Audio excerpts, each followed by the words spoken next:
képp koo xam ne bëgg nañoo topp bu abonné ci chaîne bi rek di Mbacke Kadior TV luñ dugal ci dana ko am en exclusivité.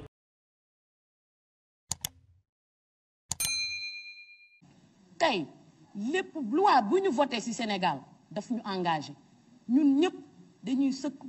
d'accord ci même si bu fekkee ne d'accorduñ ci moo tax yenn débat yi buñ ko war de waruñu ñëw ba fii di leeral la lanterne des Sénégalais waruñu xaar ba nit ñi naan suba génn leen ñuy door a expliquer. Je pense que séance d'explication boobu moment de communication yooyu moo njëkk jiitu ndaxte loi pour askan bi lañ koy def bu ñu demee nag ba mënatuñu expliquer askan bi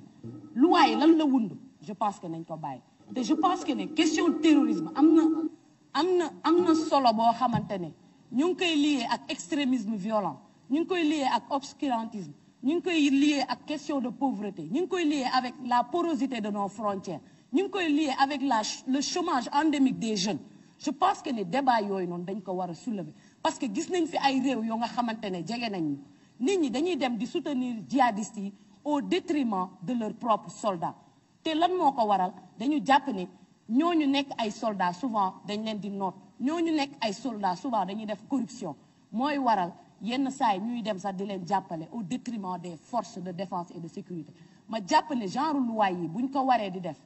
kenn neewul waruñu toog ne nañu légiférer sur les questions de terrorisme mais budget programme mu ngi fi UEMOA ba mu ko décidé kañ lañ toog door ko mettre en œuvre ak yeneen am na ay résolution Nations Unies yoo xam ne moo ngi fii kenn laalu ko je pense que ne question bu essentielle bu mel ni bii nga xam ne nit ñi dañu njorti ne dafay laal suñu ay liberté ginnaaw bi état amee responsabilité protéger tous les citoyens noonu la amee responsabilité wax ak bépp citoyen mais waruñu xaar ba dënn yi jug xol yi jug qu'on en vienne aux mains pour pouvoir expliciter le contenu de nos lois parce que les lois une fois votées nous engagent tous waxuma ko nag pour sànni xeer waxuma ko pour xarab dama koy wax pour defar ndax Sénégal ñun ñëpp la ñor ñun ñëpp ñoo bëgg Sénégal ñun ñëpp ñoo fonk Sénégal ñun ñëpp ñoo am responsabilité ëllëg si biir bu ñu paree li ñu dénk ñu ne lii ak lii la ñu def waxuñu ko pour nit ñi foog ne dañuy wut buzz bu doon loolu la ñu dem defi leneen ndax ginnaaw assemblée ñun am nañ beneen vie bu assemblée jeexee dañuy dem defi suñu liggéey dañ koy wax pour defar dañ koy wax parce que Sénégal moo ñu ñor te bu réew mi di tàkk kenn du si mucc encore une fois kenn du si mucc du presse du pouvoir du journaliste du imam du kenn jot na nag réew mi ñu mel ni ñoom président Moustapha Niasse nga xam ne ñooy magu réew mi ñu woo pouvoir comme opposition ñu tirer les leçons des événements de mars nekk toujours en venir aux mains on va vers l'exploitation du pétrole et du gaz gis nañ fi ay dëkk yu tàkk ñaanaluñ ko sunu réew waaye gis nga lii raam si nag bi la jëm. pour nag ñi nga xam ne dañoo bëgg ñu defal leen ay publicité ci chaîne bi moo xam ci njaay bi ñu nekk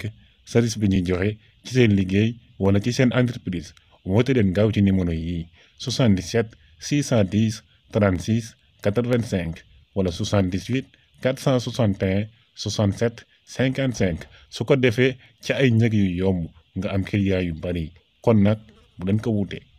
asalaamaaleykum mbokk yi yéen ñi nga xam ne yéen a baaxoo ànd ak chaîne bii di